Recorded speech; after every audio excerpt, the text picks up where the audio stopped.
attached. In capitalism, anything you own, there is a cost attached to it, no matter what you own. And then the idea behind carefreeism is not to create utopia that the state pays you. You have to work for it. And once you work for it and you paid off for it, it is yours. And the idea behind zero-cost economy is to reduce the cost of interest, because we have to still have interest.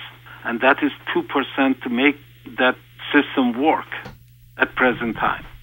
And we have to pay also 6% to people that they can accumulate wealth, a true wealth, that they can deposit that money in that bank, that we can loan it out to people, give mortgages to people. So a lot of thoughts has gone into this system. And I'm working on that over 30 years. And this happened when I was as a student. I went to a seminar about economic growth, and it didn't make sense to me. And at that time, I ran into difficulty with the professor, and professor taught through me every time out of the class because I was arguing with him. And because it didn't make sense to me, because when I went out there, they talked about economic growth. Back then, I studied in Germany, and it was they used to talk about Wirtschaftswunder, about economic miracle in Germany. And I could not even buy a sausage, and I didn't get anything, and I had to work. And I said, what kind of economic wonder is there, that miracle is there, that it is not helping me? And those were the questions I was asking him, and he didn't like it. And then that is the foundation of Environomics and zero-cost economy. Well, I'm sure that you're clear that the credit system in the United States is a falsity and a farce that should never exist the way it exists, because it is used to separate people from their money. It's used to impoverish people that have circumstances that are unfortunate that happen in their lives. And it escalates the cost of living. It is run by the military-industrial complex, and it is a bad seed. And you know, years ago, many, many years, I've been aware of Dr. Muhammad Yunus's work. And in 2003, I interviewed him before he got the Nobel Prize. And I've been saying for a long time on this end of the world that the issuing of credit should have nothing to do with collateral, because collateral-based credit issuing is a game that has been established to keep the people that are already in a position to play it there and to keep the rest of the people out. And so the credit game, which includes even credit card issuing, from credit reporting to credit deleting to having bad credit reports, that whole game needs to be eradicated, in my view, in carefreeism, or what I would call an advanced society. It doesn't belong. You're right. There are You're other ways. Right. There are other ways to establish the ability for somebody to deliver on their promises, even setting up something where payments are done on a cash flow basis versus a capital basis. But the entire, you know how you talked about the GDP is off on the most fundamental level? Yeah. The establishment of credit as a paradigm is off on a fundamental level, very much the way you talk about GDP and the way Muhammad Yunus already proved that collateral is not necessary for being repaid. It's that fundamental. And so in order to move into carefreeism, as you've described, I see one of the pivotal keys is the total setup of a parallel system that is not anything of using the credit files the way that they're used. And you know that you and I live at a time where the people have never seen such rampant abuse in the area of identity theft.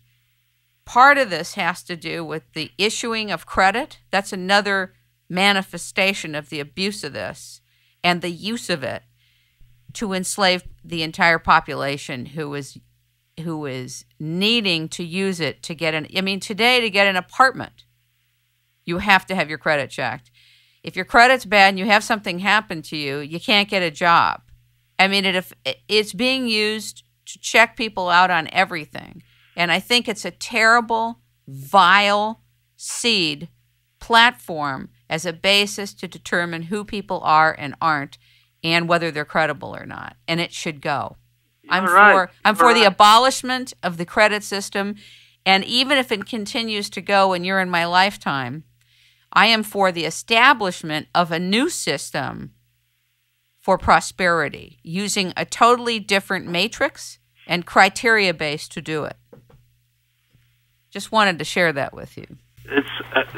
You are 100% right. You see, in America, nobody has the right, even not the President of the United States, to decide over the destiny of any other American, much less the banking system that they throw people on the street. Do you know, in Florida, they foreclosed 300,000 houses. That means, assuming every household, there were 4 people,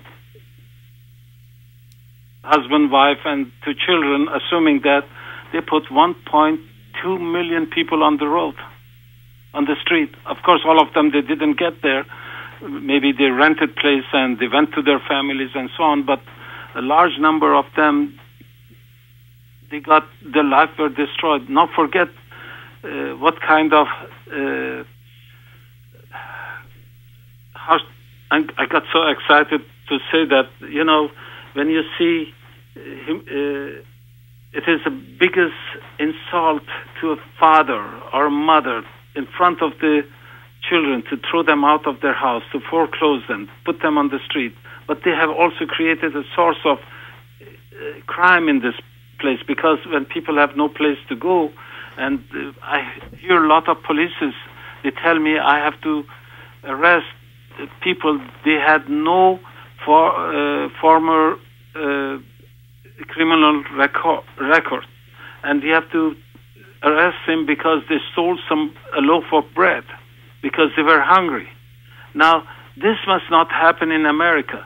I think it's a crime. It's a crime of all time that we have some 30,000 brand new condominiums in Florida and a bunch of it in downtown Miami, and they are empty, and then we throw people out of their houses and destroy wealth, literally. You don't know when they foreclose on some people what happened to that house. People steal the refrigerator, they take the air conditioning, and that is destroying the wealth. That is what they are practically doing, destroying people's life, because the bank wants to have the control over people's destiny. And that is wrong. Nobody has the right to do that. Nobody has the right to do that in America, not even the President of the United States. And so we have to make sure that we correct this picture. And interest and all the kind of cost, that is an instrument that they are enslaving people in the United States. And this has to stop. And especially in Florida, that I'm running for the governor's office, and I'm sure that when I get there, the first thing, my inauguration will be 10 minutes. And after that, I will be starting working and implementing all these things I told you. And I will be asking people to help me. And that's my message. Well, I really want to thank you for taking your time today to be my guest on It's Rainmaking Time. And I would like to invite you back at a later date with a few other people to go over some of these specific areas and bring in other people's focuses, like James Turk from Gold Money, Ellen Brown from Web of Debt, and a few other people, and bring us all together, because I really think that it's together that a parallel system will be empowered and breathe life into that will have a chance at moving everything forward. And thank you so much for your time Thank today. you very much. And I may add one more